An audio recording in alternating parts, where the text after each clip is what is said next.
le bloc-notes de Télématin continue avec Marie Mamjogou, Frédéric Vion, Marie-Dominique Perrin.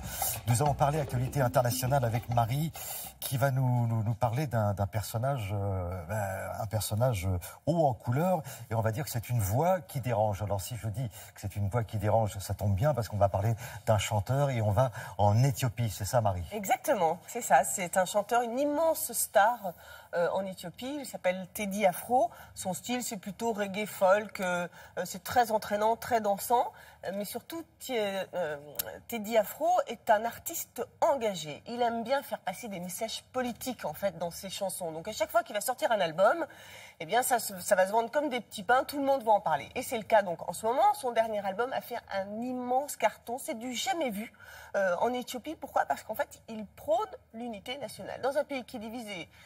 C'est un sujet très sensible, il y a beaucoup de manifestations extrêmement violentes, anti-gouvernementales, donc ça, forcément, ça ne plaît pas beaucoup.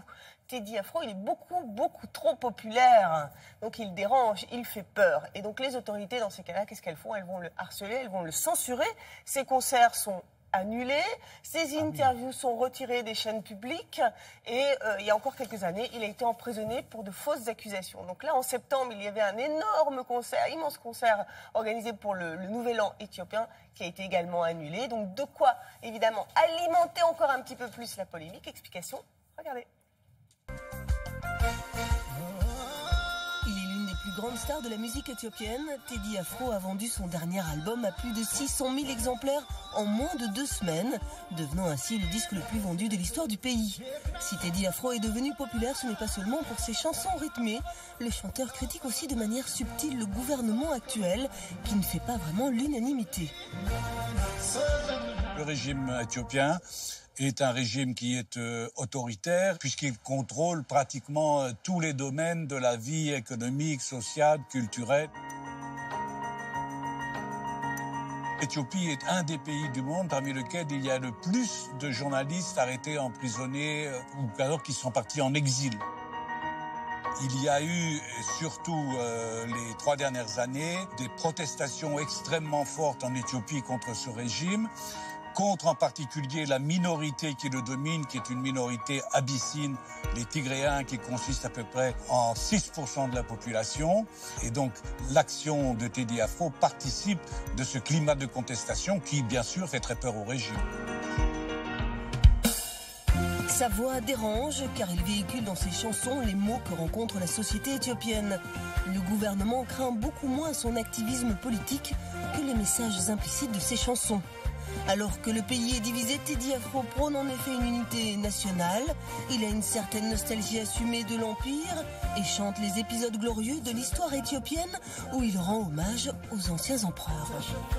Ceux qui cultivent ce souvenir et voudraient une Éthiopie de nouveau unitaire avec en son centre ce qu'on appelle les Abyssins, c'est-à-dire une population chrétienne copte et qui avait des liens de domination ou de relations féodales avec les populations périphériques, sont effectivement des chauds partisans politiques de Teddy Afro. Ceux qui, au contraire, comme l'a fait le régime actuel, sont favorables à l'instauration de cette fédération où, normalement, ces 9 nations qui composent l'Éthiopie sont traitées sur un pied d'égalité, sont politiquement opposés à Teddy Afro. Quoi qu'il en soit, Teddy Afro prône la réconciliation des différentes ethnies, un message d'amour et de paix.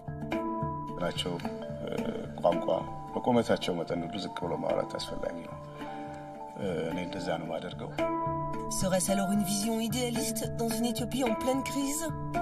Ce que Teddy Afro prône, c'est-à-dire cette unité nationale, est tout à fait illusoire. C'est-à-dire que l'affirmation des identités nationales est tellement forte qu'on ne voit pas de retour à un pays unitaire et en plus de ça sous la domination d'une seule ethnie minoritaire, les Tigréens, 6% de la population.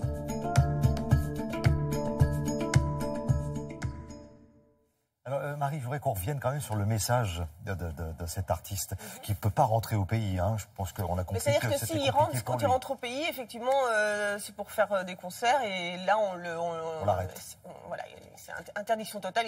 Les autorités vont protester pas mal de choses. Donc son message, en fait, qu'est-ce qu'il souhaite faire passer exactement?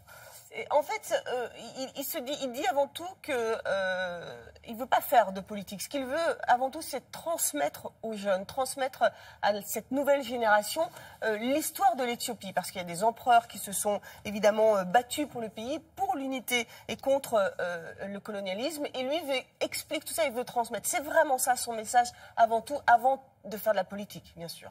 Voilà, donc on parlait de Teddy Afro, qui est une véritable star en Éthiopie et qui vit aux États-Unis, hein, c'est ça? Il vit aux États-Unis, donc il vient de sortir un album qui donc cartonne et qui s'intitule Ethiopia, donc que vous pouvez bien sûr vous procurer. Hein.